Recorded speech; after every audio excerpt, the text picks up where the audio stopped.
Hello and welcome to another edition of BuzzFeed Unsolved Postmortem, a show where we answer your most pressing questions about the most recent episode of BuzzFeed Unsolved, which was Walter Collins. All the questions we're answering today came from you guys via our BuzzFeed Unsolved Facebook page, our BuzzFeed Unsolved Instagram page, as well as directly on the video on Bun.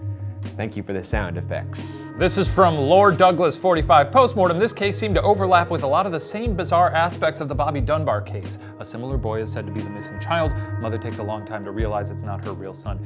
Is grief enough to make this mistake? Aren't there other people in these missing children's lives who'd be able to identify them as well? Both of these cases are quite puzzling. Hashtag Shaniac. Yeah, man, it's boys look different. Some boys look the same, but most boys look different. I don't know. I feel like I've said this before, grief can make you do wacky things. Yeah, it's a nice way of putting it. Wacky things. Like so I'm so distraught that my son's gone. Let me do something wacky. Like not being able to recognize your own boy? Tell that it's the son I was looking for. I will say, people have done crazier things when grief-stricken. It seemed like there was pressure on her to sort of accept the boy. This also was in the case with Bobby Dunbar. They were like, this is definitely your boy. Yeah, right? I guess if you have a bunch of people saying, yeah, that's him, stop being sad. We did a lot of work to find your boy, and this is definitely him, even though, he's very different. Especially if you're a woman. Yeah. You got all these men standing over you and like, this is your boy, this is your boy. It's impossible for me to enter into the brain of this woman who's trying to You just can't put yourself in someone else's shoes, can you? No, I can't, because there's nothing I have that could relate to this. Anyway, all I'm saying is, I don't like to ruffle any feathers. If someone gave me a boy and was like, yeah, this is the boy you asked for, I'd probably be like, yeah, if you say so, I guess this is my son now. No, I don't think they're like thinking, let's just make this work. I just think that sometimes when you're going through a very traumatic event, you crack. The other hitch here is that the boy was insisting that he was her son, which is frankly kind of funny. Yeah, it's yeah.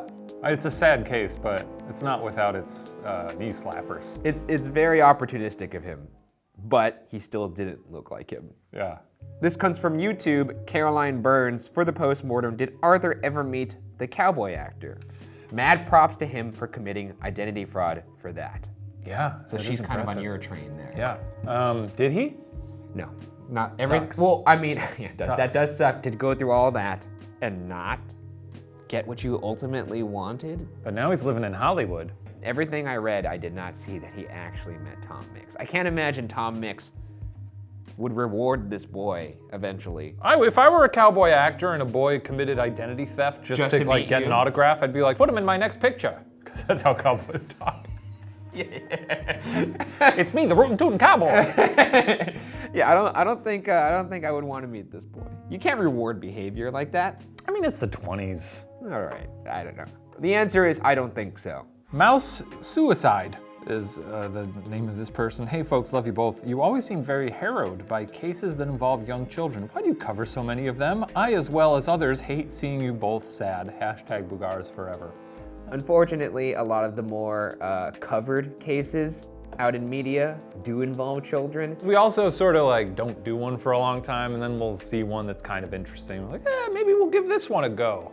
And then, we start telling the story on set, and then we get real sad. And then we realize, oh yeah, this is a bummer. Oh, this is why. The reasons why we picked them in the past has either been because it was a case that was covered very heavily in the media and was requested, or because there's something about the case that was outward from the actual child death that was interesting in a way that made the case a little strange. Yeah. And in this case, there was another boy pretending to be said boy that was missing. There's actually a movie based on this. Yes, there's usually some outside circumstances that speak to a more interesting case, beyond just like, kid's gone. This comes from Joanna Kingston on Facebook. For postmortem, Ryan, is it true that you watch videos of people falling over to recover from covering depressing cases? You're an oddball, Bugara is the hashtag. That's true. Yes, I do that. I prefer like some news bloopers. I love my news bloopers are good. You need to watch some kind of blunder to get over some of these cases. The subject matter that we cover in this show is quite dark. You do need something to decompress and to cleanse your palate, and for me, that is watching people fall over because I find it hilarious. Lyra's SJ. Anyway, my science teacher looks like Shane Madej, but is British and has brown hair. I asked him if he knew Ryan Bergara. Oh, she actually said Ryan Bergara. And he said, yes, he's my best friend. All hail the Watcher, I guess. Ryan, do you know this guy? No. No, I don't. Maybe he's from an alternate timeline or like a multiverse situation. He's probably a fan of the show. But wouldn't it be cool if he was from a you believe in multiverses? Yeah. You do? Yeah. Why are you saying it like that? This comes from Nora J. #postmortem. Did they ever look for / find the body that was supposedly buried in a chicken coop? They looked for it. They didn't find it. They did find a lot of bodily remains, but nothing that was conclusively Walter. I saw a lot of you asking this, why didn't they just look where Crazy Mom said that she buried Walter Collins? Yeah, I'm sure they looked there. They searched the whole farm for wherever was considered that person's property.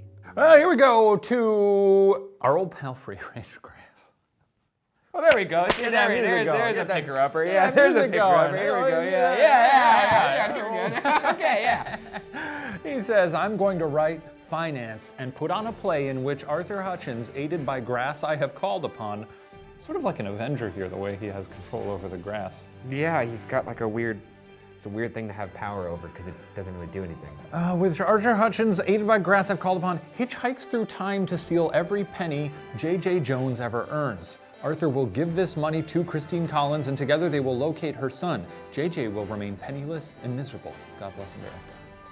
An artist. First off, concise, creative, and just it was justice being served. Justice. Because J.J. Jones does suck.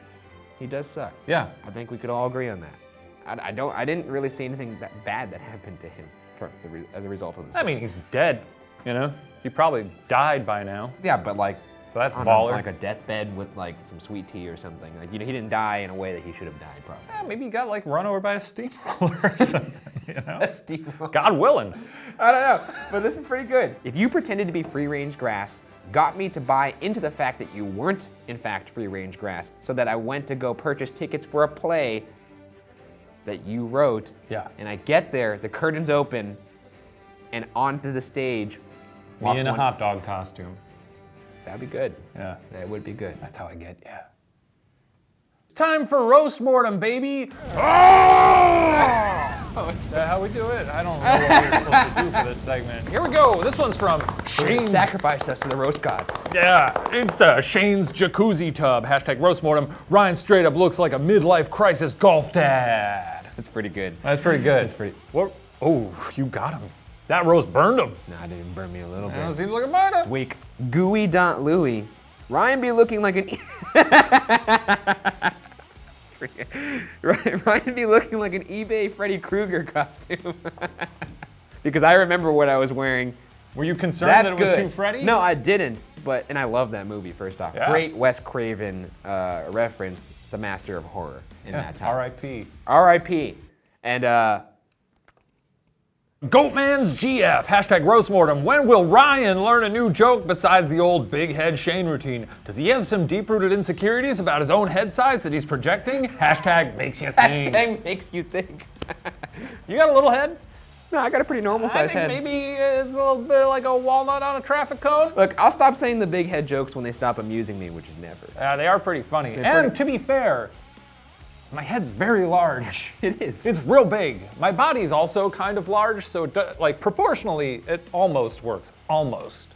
This comes from Olivia.Daily_. Shane looks like a guy working at a farmer's market bragging about going vegan and touting juice cleanses, and then showing up on the local news a week later for crack cocaine charges. Ryan is a weenie? Ryan is a weenie. #roasted. #roast mortem. #BuzzFeed Unsolved. #postmortem. Got them all there. Ryan, you didn't pick a single roast this week. Or are you saying that you're upset that I didn't give you any roast? Frankly, I'm a little hurt. Good. And that in and of itself is kind of a roast. Roast master this week, Ryan Bergara.